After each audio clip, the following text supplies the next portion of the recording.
हरे कृष्णा। नमो विष्णुपादाय कृष्णपृष्ठाय भूतले श्रीमते लोकनाथ स्वामी इति नामिने। नमो विष्णुपादाय कृष्णपृष्ठाय भूतले श्रीमते भक्तिवेदांत स्वामी इति नामिने। नमस्ते सारस्वते देवे गौरवाणी प्रचारिणे निर्विशेषा शून्यवादी पाश्चात्य देशतारिणे वाञ्छाकल्पतरुभ्यश्च कृपा सिन्धुव एव च पतितानां पावनेभ्यो वैष्णवेभ्यो नमो नमः। जय श्री कृष्ण चैतन्य प्रभु नित्यानंद श्री अद्वैत गदाधर श्रीवासादि गौर भक्त वृंदा। हरे कृष्णा कृष्ण कृष्ण हरे हरे, हरे राम राम राम हरे हरे। मूकं करोति वाचालं पङ्गुं लङ्घयते गिरिं यत्कृपातमहं वन्दे श्रीगुरून् दीनतारिणं परमानंद माधवम श्री चैतन्य ईश्वरम। तो आज हम श्रील प्रभुपाद अध्याय 6 का भाग 4 डिस्कस करेंगे और हमारे अध्याय का नाम है एक मंदिर हो भाग 2, let there be a temple part 2। तो हमने डिस्कस किया कि प्रभुपाद पेरिस में थे और प्रभुपाद ने पेरिस में मंदिर टेम्पल ओपनिंग किया और नाम दिया राधा पेरिस ईश्वरा। और प्रभुपाद ने लंदन में फर्स्ट रथ यात्रा निकाली जो कि बहुत सक्सेसफुल रही। तो अब आज हम आगे डिस्कस करेंगे कि प्रभुपाद वापस लंदन आते हैं पेरिस में टेम्पल ओपनिंग करके। और प्रभुपाद को जब प्रभुपाद लंदन में थे तो एक इमरजेंसी कॉल आता है बॉम्बे से। तो गिरिराज प्रभु उस टाइम थे, तो वो कहते हैं कि प्रभुपाद आप प्लीज जुहू आ जाइए क्योंकि मिसेस एन जो है अभी वो फाइनली इसका सेटलमेंट करना चाहती है पर्सनली आपसे मिलके। और गिरिराज महाराज उस टाइम कहते हैं कि हमने नए लॉयर जो कि मिस्टर बखिल हैं उनसे बात की, तो वो कह रहे हैं प्रभुपाद का यहाँ होना अति आवश्यक है। हर सारा सेटलमेंट करने के लिए प्रभुपाद का होना आवश्यक है। और एक और इस्कॉन लॉयर थे मिस्टर चंदवाल, वो भी कहते हैं प्रभुपाद को तुरंत बॉम्बे आना होगा। तो गिरिराज प्रभु प्रभुपाद को कॉल करते हैं और प्रभुपाद से रिक्वेस्ट करते हैं कि प्रभुपाद प्लीज आइए और इस मैटर को मिसेस एन के साथ पूरा सेटल कर दीजिए एक बार में। और फिर प्रभुपाद उनसे सहमति व्यक्त करते हैं और प्रभुपाद फिर कहते हैं कि मैं जन्माष्टमी तक लंदन में रुकूंगा और उसके बाद मैं सीधा बॉम्बे आऊंगा। उसके बाद सितंबर 15 1973 प्रभुपाद बॉम्बे आते हैं। तो प्रभुपाद आते हैं और उसके एक दिन बाद प्रभुपाद मिसेस एन से मिलना चाहते थे, तो उनके वकील और पहले प्रभुपाद से मिलते हैं और सारे ऑफर बताते हैं, जो भी लिस्ट थी मिसेस एन क्या चाहती है। तो अभी जो परिस्थिति थी वो आ, आशा से भरपूर लग रही थी, लेकिन अभी भी कुछ निष्कर्ष आया नहीं था, मतलब क्या होने वाला है। तो मिसेस एन जो थी वो काफी बदल गई थी क्योंकि उसने जैसे अटैक कराया था टेम्पल पे, तो उसके बाद सारे डिवोटीज ने सबने बहुत प्रचार किया मिसेस एन के खिलाफ। और वहाँ की हिंदू समाज पार्टी ने सबने मिलके बहुत प्रचार किया, तो उस रिएक्शन से और बहुत बड़े बड़े लोग जो थे वो इस्कॉन डिवोटीज की साइड हो गए थे, इस्कॉन की साइड हो गए थे। तो इससे मिसेस एन का जो रिएक्शन था वो काफी बदल गया था मंदिर को तोड़वाने के बाद। तो वो क्या ऑफर रखती है कि प्रभुपाद अगर 12 लाख रुपीस पूरे एक बार में दे देंगे तो वो पूरा वो सहमति रखेगी, वो साइन कर देगी और लैंड इस्कॉन का हो जाएगा। तो प्रभुपाद इस पे अग्री कर जाते हैं। लेकिन प्रभुपाद मतलब अग्री तो करते हैं, लेकिन प्रभुपाद श्योर होना चाहते थे कि मिसेस एन इस बार चीटिंग तो नहीं करने वाली है ना। इस तरह से प्रभुपाद सोच रहे थे। फिर यहाँ पे मिस्टर असनानी जो कि बॉम्बे में इस्कॉन के लॉयर थे और इस्कॉन के लाइफ मेंबर थे, तो वो हमेशा मिसेस एन से मिलते थे और कहते थे कि प्रभुपाद से आप आके मिलिए, प्रभुपाद आपसे मिलने आए हैं। लेकिन उनके जो लॉयर थे वो इस बात को अभी टालते जा रहे थे। तो प्रभुपाद को बॉम्बे आए हुए अभी बहुत समय हो गया था, काफी हफ्ते हो गए थे, लेकिन मिसेस एन से अभी मुलाकात नहीं हो पा रही थी। तो एक बार मिस्टर एन मिसेस एन को लेने जाते हैं प्रभुपाद से मिलने के लिए। तो फिर वो कहती है मेरा भी स्वास्थ्य ठीक नहीं है, और ऐसे करते बहुत दिन बीतते हैं। तो फिर मिस्टर असनानी जो थे, जो लॉयर थे, वो प्रभुपाद को कहते हैं कि मिसेस एन कल आएगी। तो प्रभुपाद बहुत डिसअपॉइंट हो जाते हैं, बहुत निराश हो जाते हैं कि इतना डिले होता जा रहा है, प्रभुपाद का समय बर्बाद हो रहा है। और ये सब देखने के बाद प्रभुपाद के जो सेक्रेटरीज थे, वो मिस्टर असनानी को कहते हैं, अपने लॉयर को, कि हमें पता है आप हमारे शुभ चिंतक हैं, लेकिन अगर आप ये केस डील नहीं कर पा रहे हैं तो हम अपने बाकी लॉयर्स को कहेंगे कि वो इस केस में डील करें मिसेस एन से। तो मिस्टर असनानी जो थे, वो कहते हैं कि नहीं, मैं आज ही, मुझे सिर्फ 48 घंटे का समय दीजिए, मैं मिसेस एन से बात करके मीटिंग सेट करा देता हूँ। और फिर वो जाते हैं, मिस्टर असनानी जाते हैं मिसेस एन के पास और कहते हैं कि माता जी, मेरे गुरु महाराज कल चले जाएंगे, इसलिए अगर आज रात को आप नहीं आए तो ये प्रॉब्लम अगले साल तक चलेगी, तो प्लीज आज ही आप मीटिंग रखिए। तो मिसेस एन मान जाती है। और फिर 9 बजे वो दोनों मिस्टर भोगीलाल पटेल के घर आते हैं, जहाँ पे प्रभुपाद कीर्तन और भागवतम रख रहे थे क्लासेस। तो प्रभुपाद क्लास दे रहे थे छत पे, और जब प्रभुपाद को पता चला कि नीचे मिसेस एन आई है, तो प्रभुपाद बीच में रुक के मिसेस एन से मिलने जाते हैं। तो बहुत ब्रीफ, बहुत कम बात करते हैं, संक्षिप्त प्रभुपाद। और फिर प्रभुपाद वापस लेक्चर देने आ जाते हैं। उसके बाद जब लेक्चर खत्म होता है तो प्रभुपाद वापस अपने कमरे में जाते हैं अपने सर्वेंट के साथ और सेक्रेटरी के साथ। तो मिसेस एन वहां पे वेट कर रही थी प्रभुपाद का, और वो जैसे ही प्रभुपाद को देखती है तो वो फूट फूट के रोने लगती है और प्रभुपाद के चरणों पे गिर जाती है, और वो कहती है आप मुझे माफ कर दीजिए, मैंने जो भी किया है, मुझे क्षमा कर दीजिए जो भी मैंने किया उसके लिए।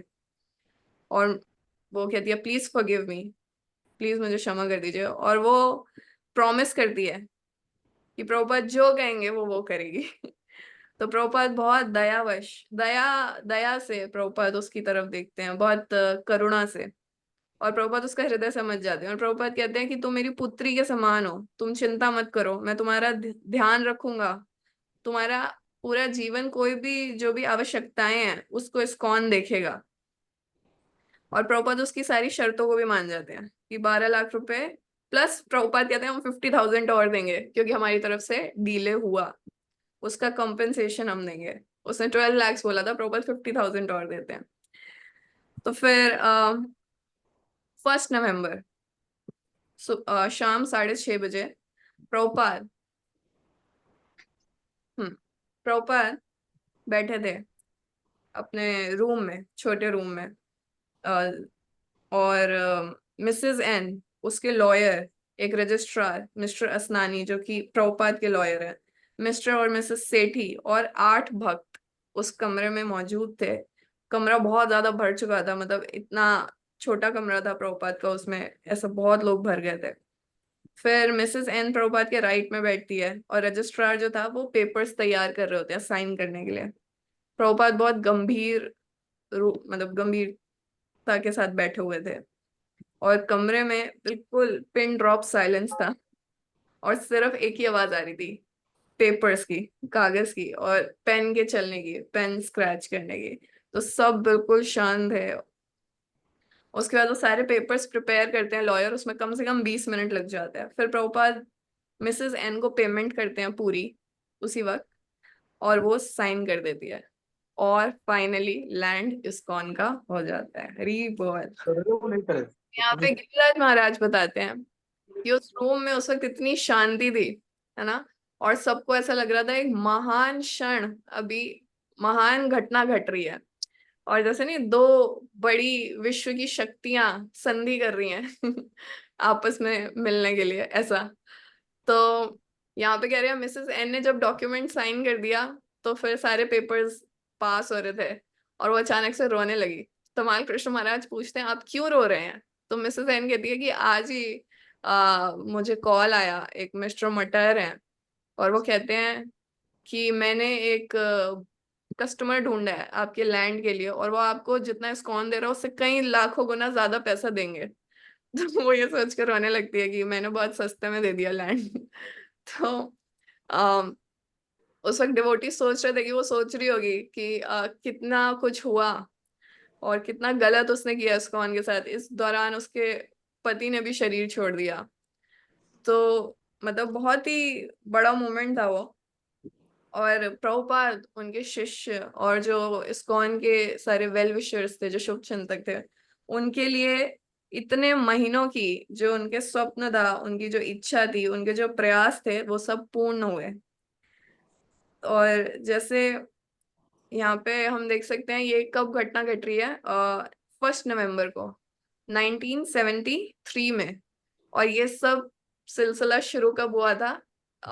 नवंबर 1971 में। तो लगभग 2 साल ये सब चला। तो प्रभुपाद अपने डिवोटीज को कहते हैं कि आप न्यूज़पेपर में इन्फॉर्म कर दो न्यूज़पेपर वालों को कि इस्कॉन को लैंड मिल चुका है। और प्रभुपाद तुरंत तुरंत फीस्ट रखते हैं। अभी शाम को ही साइन हुए थे ना पेपर्स, तो प्रभुपाद कहते हैं मेरे रूम के बाहर फीस्ट होनी चाहिए, आसपास के जितने लोग हैं सबको बुलाओ। और फिर प्रभुपाद खुद वहां खड़े होते हैं। और वहां पे दो चटाई बिठा बिछा देते हैं सब डिवोटीज, और आसपास जो भी टेनेंट्स थे वो सब आते हैं। और मिसेस एन भी होती है, सब बैठते हैं, जो भी लॉयर्स होते हैं सब। और फिर बहुत अच्छा वहाँ प्रसादम डिस्ट्रीब्यूट होता है, राइस, दाल, 3-4 तरह के पकौड़े, आलू सब्जी, पापड़, बर्फी, गोभी की गीली सब्जी, लड्डू, चमचम और यहाँ पे बताते हैं हलवा, और अम, सेवई खीर। बहुत अच्छा वहाँ पे फेस्टिवल चल रहा था। राइट। मैं हम्म,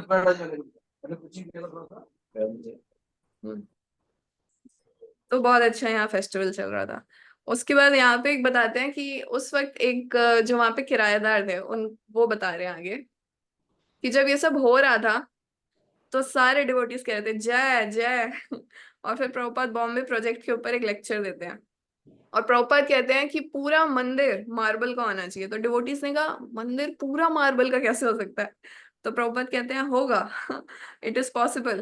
प्रभुपाद ने ऐसा था पूरा प्रोजेक्ट देख रखा था अपने मन में कैसा होना चाहिए। और भक्त जब ये सुन रहे थे प्रभुपाद जैसे जैसे एक्सप्लेन कर रहे थे, तो उनको रोमांच रोमांच हो रहा था। फिर प्रभुपाद कहते हैं ये 7 वंडर्स ऑफ द वर्ल्ड में से एक होना चाहिए हमारा मंदिर। 7 अजूबों में से एक होना चाहिए पूरे विश्व में। और कहते हैं सारे संसार से लोग आएंगे, दर्शन करेंगे। और प्रभुपाद कहते हैं कि इसको अद्भुत मंदिर का निर्माण अब आपको करना है। फिर जब पूरा फीस्ट हो जाता है तो प्रभु सब अपने चले जाते हैं और प्रभुपाद अपने रूम में जाते हैं। और फिर प्रभुपाद ऐसे दीवार पे ऐसे लीन करके टेक लेते हैं, ऐसा करके प्रभुपाद कहते हैं it was a good fight, ये एक बहुत अच्छी लड़ाई थी। ऐसे। फिर वृंदावन मार्च 1974 में प्रभुपाद अ, अब ध्यान देने लगते हैं कृष्ण बलराम मंदिर पे। अब प्रभुपाद कहते हैं 1972 अप्रैल से अपने डिसाइपल जो थे उनके, जिनका नाम सुरभि है, उस वक्त हंस क्यालमिन था, दीक्षा के बाद उनका नाम सुरभि हो जाता है। तो उनको कहते हैं आप बॉम्बे का जैसे उन्होंने प्रोजेक्ट डिजाइन किया है, तो वैसे ही वो कहते हैं अब आप वृंदावन का करो। और प्रभुपाद उनको कहते हैं कि आप जैसे गोविंद जी का टेम्पल है जो कि श्रील रूप गोस्वामी द्वारा निर्माण किया गया है, तो कहते हैं आप इससे कुछ आइडिया लो कि कैसे मंदिर के आसपास कुछ एकड़ जगह है ना, जैसे गार्डन, और जैसे सीढ़ियां डायरेक्ट दर्शन डीटीज की तरफ जाती हैं, जैसे हमने मदन मोहन गोविंद जी का टेम्पल सॉरी देखा है।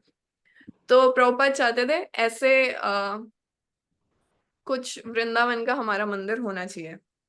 तो प्रभुपाद बार बार अपने डिसाइपल जो सुरभि थे उनको कह रहे थे आप इस तरह से बनाने की कोशिश कीजिए, कुछ थोड़ा सा, मतलब बिल्कुल सेम नहीं। तो फिर सुरभि जो थे वो कुछ वृंदावन के आर्किटेक्ट थे, उनकी हेल्प के साथ कुछ कुछ प्लान्स उन्होंने एग्जीक्यूट करने शुरू कर दिए थे, और प्रभुपाद ने उसको अप्रूवल भी दे दिया था। फिर प्रभुपाद कहते हैं कि ये मंदिर सबसे भव्य मंदिर होना चाहिए वृंदावन का, है ना। दिल्ली के बड़े बड़े लोग आने चाहिए यहाँ पे हर वीकेंड पे दर्शन करने के लिए। उनके लिए ये वैकुंठ होना चाहिए। आपको बहुत सुंदर अद्भुत भव्य मंदिर का निर्माण करना है। अगर आप ऐसा नहीं कर पाए तो ये बहुत ही बदनामी की बात है अमेरिकन्स के लिए। प्रभुपाद कहते हैं आप अमेरिकन हो, आप ये कर सकते हो। तो प्रभुपाद कहते हैं ये अमेरिका और भारत का एक तरह से एक मिल के एक बहुत अच्छा सुंदर निर्माण होना चाहिए। तो ये वृंदावन इस्कॉन के लिए बहुत इंपॉर्टेंट प्रोजेक्ट है।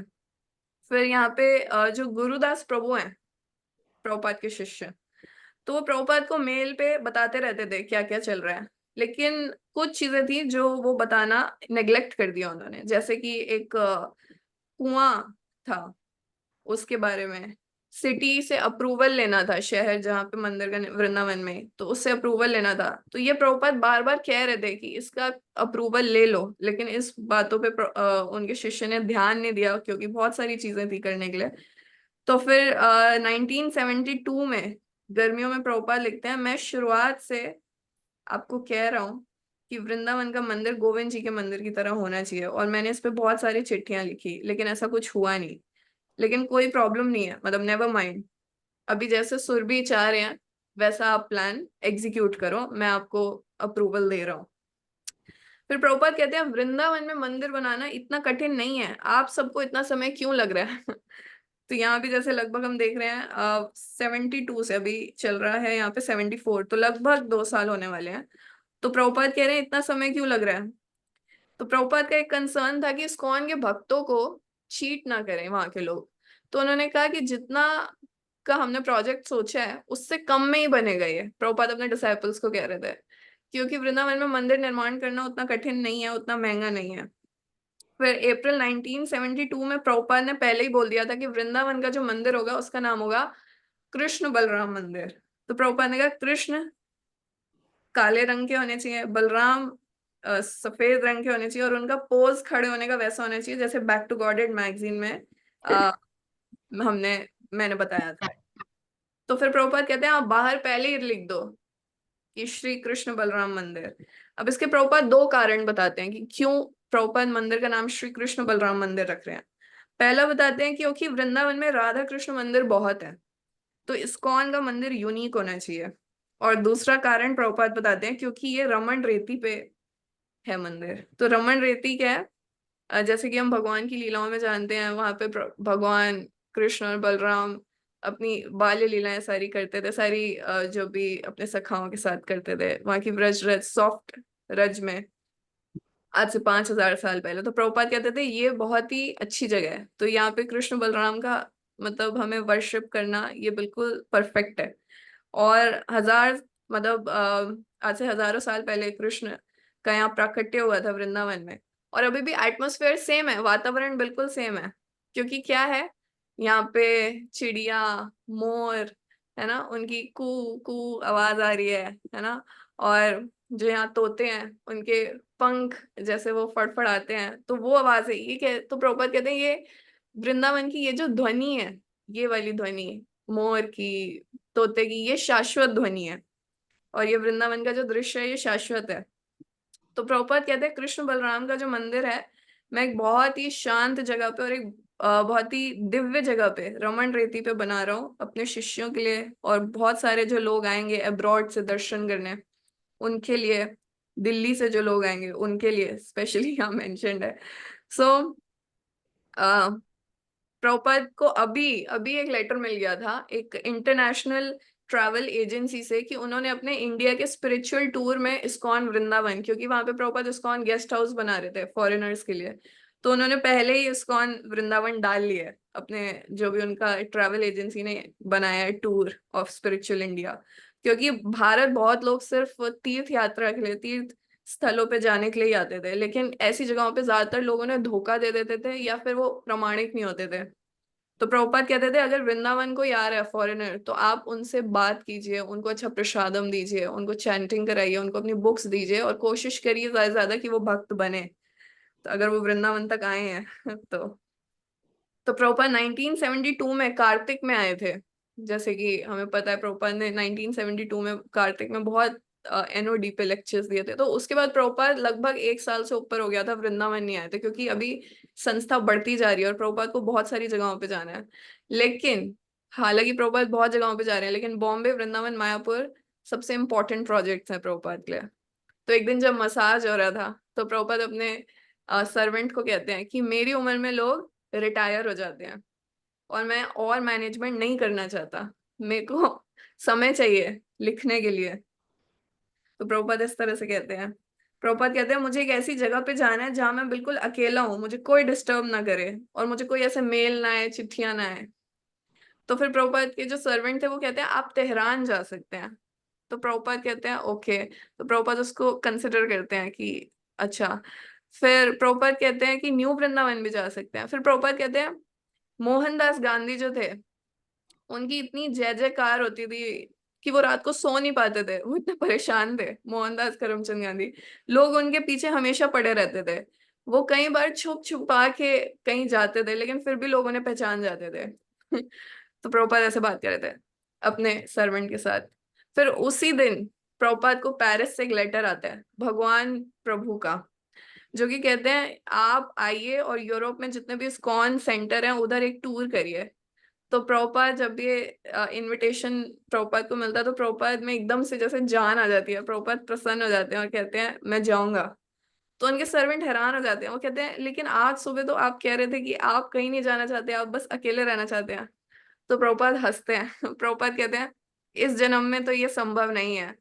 अच्छा तो यही है कि मैं युद्ध भूमि में आ, ही अपना शरीर त्याग करूं, ट्रैवल करते हुए। प्रभुपाद कह रहे हैं। तो प्रभुपाद कहते हैं योद्धा की महानता क्या है कि वो युद्ध भूमि में। जगत पतितानां पावनेभ्यो वैष्णवेभ्यो नमः। बोला प्रभुपाद की जय।